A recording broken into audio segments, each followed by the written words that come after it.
আল্লাহ তাআলা যতটুকু দরকার ততটুকু দেন, যা লাগবে ততটুকু দেন, কিন্তু আল্লাহ তাআলার কাছে চাইলে তার থেকে আর বেশি দিয়ে দেন। জুড়ে বলেন সুবহানাল্লাহ।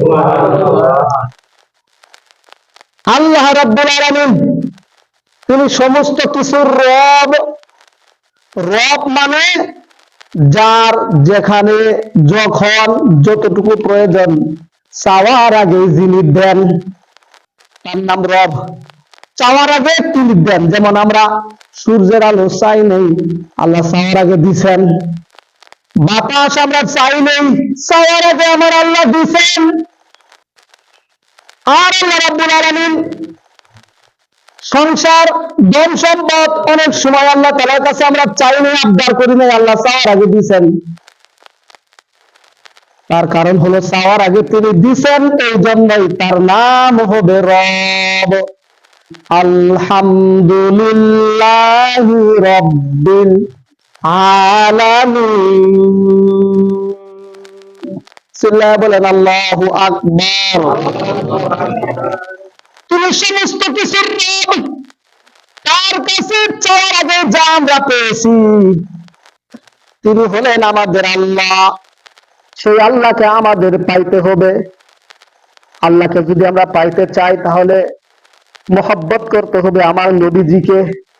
জুড়ে বলেন কাকে মহব্বত করতে হবে? নবীজিকে মহব্বত করতে হবে। আর আল্লাহ পাক বলেন নবীজিকে যারা মহব্বত করবে তারা আল্লাহ তাআলার ভালোবাসা পাবে, আল্লাহ তাআলার করুণা পাবে, আল্লাহ তাআলা তার জিন্দেগীর সব গুনাহকে মাফ করে দিবেন। জোরে বলেন সুবহানাল্লাহ। আল্লাহকে যে পাইতে চায়, সবাই বলেন আল্লাহকে যে পাইতে চায়, নবীজিকে ভালোবেসে। আল্লাহকে যে পাইতে চায়, হযরতকে ভালোবেসে। আরশ কুরসি লৌহ কলম না চাহিতে পেয়েছে সে। সুবহানাল্লাহ বলেন। আল্লাহকে যে পাইতে চাই সে যদি নবীজিকে ভালোবাসে, আরশ কুরসি লৌহ কলম চাওয়ার আগে আমার আল্লাহ তারে দিয়ে দিবে। জুড়ে বলেন সুবহানাল্লাহ। আল্লাহ রাব্বুল আলামিন বলেন তোমরা আমাকে ডাকো।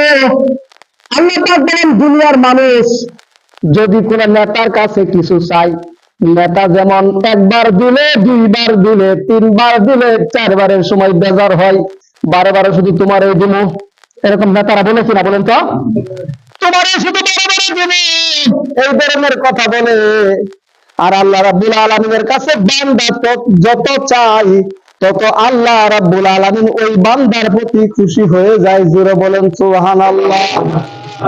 যত চাওয়া যাবে আল্লাহ তত খুশি হবেন আর তত তুমি দিবেন। কেউ যদি জানা এলেন তাকে আমল করে, আল্লাহ তাআলা তার ভিতরে অজানা এলেন ঢুকাইয়া দেয়। আর প্রত্যেকটা মানুষের কাঁধে আল্লাহ তাআলা দুইজন ফেরেশতা রাখছেন। প্রত্যেকটা মানুষের কাঁধে কয়জন ফেরেশতা আল্লাহ রেখে দিয়েছেন বলেন তো? দুইজন। বলুন কিরামান কাতিবিন। দুই ফেরেশতার নাম কি বলেন তো? কিরামান কাতিবিন। এই দুই ফেরেশতা দুই কাঁধে। বান্দার প্রতি আল্লাহ কত খুশি হয় দেখেন। এই দুই ফেরেশতা মানুষের নেকি বদলি লেখে। একটাই নেকি লেখে আর একটাই গুনাহ লেখে।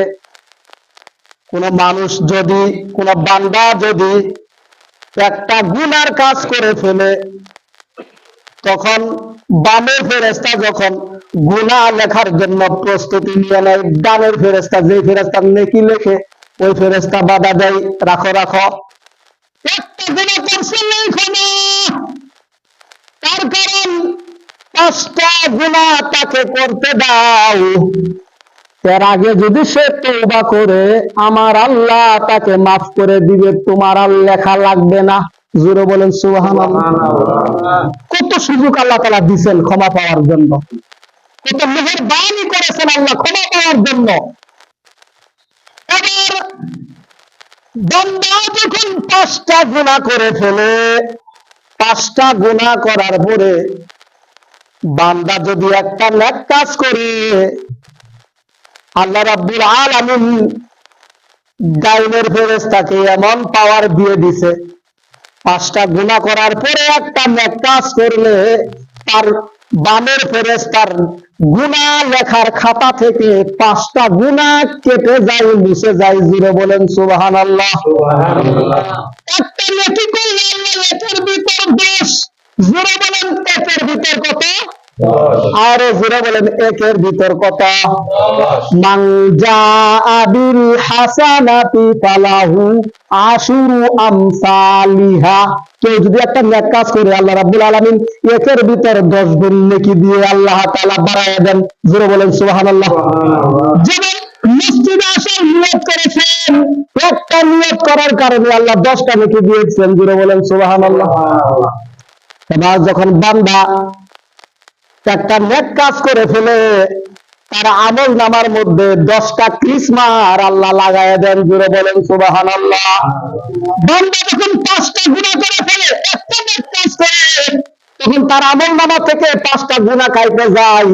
আর তার ডাইনের ফেরেশতা তখন তার আমল নামার মধ্যে যে একের ভিতর 10, 10, 10, 5, 5 যোগ করলে কত হয় বলেন? 10। অর্থাৎ সে একটা নেক কাজ করলো, 5টা গুনাহ দিয়ে 5টা নেকি কাইটে গেল। ডাইনের ফেরেশতা যিনি নেকি লেখেন, ওই ফেরেশতা আপনার আমল নামার ভিতরে 5টা নেকি দিয়ে ভরে দেন একটা নেক কাজ করার কারণে। জুড়ে বলেন সুবহানাল্লাহ। তার নাম হলো কিরামান কাতিবিন। এভাবে তিনারা নেকি বদ্দি লেখেন। আল্লাহ বলছেন আমার কাছে চাও, আমার কাছে পাবা। আমি যা দেব তোমরা নিয়েই সারতে পারবা না। এই জন্য আল্লাহ রাব্বুল আলামিন বলেছেন আমি সৃষ্টি করেছি সব আইন চলবে আমার। জোরে বলেন কার আইন চলবে? পবিত্র কোরআন দিয়ে যদি আজ রাষ্ট্র পরিচালনা হতো, দেশ কত সুন্দর হতো।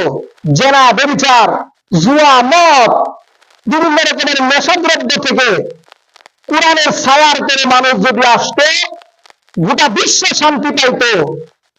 বিশ্বের মধ্যে, গোটা দুনিয়ার মধ্যে যদি কোরআনী শাসন থাকতো, তাহলে আর মারামারি, কাটাকাটি, হান্ডাহান্ডি, দান্ডাদান্ডি কিচ্ছুই হতো না।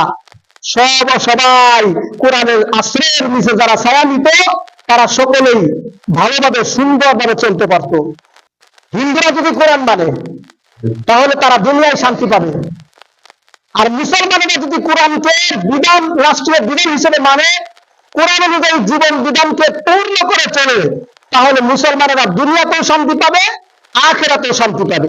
আর হিন্দুরা, খ্রিস্টানরা, বৌদ্ধরা, নাসারারা তারা যদি কোরআন মানে, দুনিয়াতে শান্তি পাবে।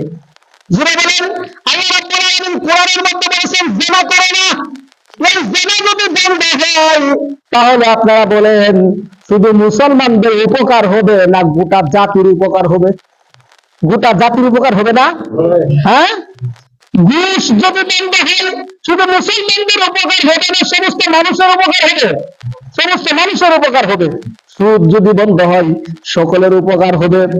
এই কোরআন আমরা মনে করি শুধু মুসলমানদের জন্য কোরআন না, শুধু মুসলমানদের জন্য কোরআন না, এই কোরআন হলো পৃথিবীর সমস্ত মানুষের জন্য।